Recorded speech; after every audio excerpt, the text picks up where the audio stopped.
Under 17 वो भी ऐसा भी नहीं है, वो मतलब हो सकता है किसी दूसरे में आप बहुत नीचे हैं। नहीं नहीं, अब जैसा है, जैसा है कि देखिए ऐसा है, आप 66.6 आपका हेल्थ का है, may be in the district this is your best parameter. है हमारा कंपोजिट स्कोर,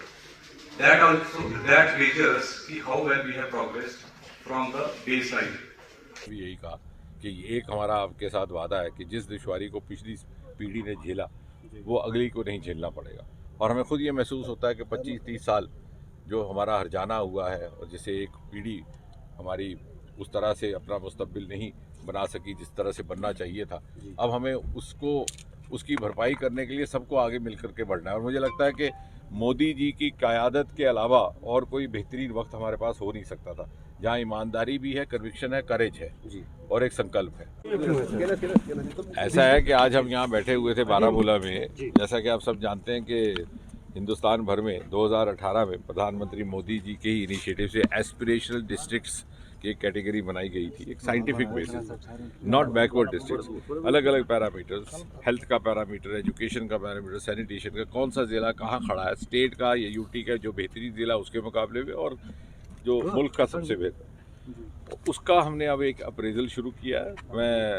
बधाई देना चाहता हूँ यहाँ के डीसी साहब को, यहाँ की ज़िला एडमिनिस्ट्रेशन को कि कुछ एक पैरामीटर्स में उन्होंने बहुत बेहतरीन परफॉर्मेंस किया है, जैसे इम्यूनाइजेशन का है, मैटरनल हेल्थ का है, ओडीएफ हो गया ये ज़िला पूरी तरह से। और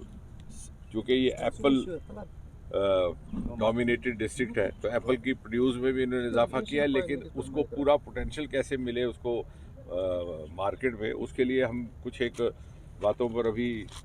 मशवरा किया गया कि कुछ और टेक्नोलॉजी का इस्तेमाल करके इनाम के थ्रू उसकी मार्केटिंग बढ़ाई जा सके। पहले दुश्वारियां थी कनेक्टिविटी की, लेकिन अभी डीसी साहब ने बताया कि पिछले गुज़श्ता कुछ वक्त से उस पर इन्होंने कुछ एक बेहतरी की है और मुझे यकीन है कुछ एक इनकी जो दिक्कतें हैं वो हमने आज नोट की और मैंने इनसे कहा कि आप हमें उसका एक नोट भी बना करके दीजिए। हम जो मुतलका वहाँ पर महकमे हैं और जो मंत्रालय हैं दिल्ली में उनके भी संज्ञान में लाएंगे और कोशिश करेंगे कि पूरी तरह से इनका ताउन किया जा सके। और जो 7 साल के जो आंकड़े हैं, स्टैटिस्टिक्स हैं, उनको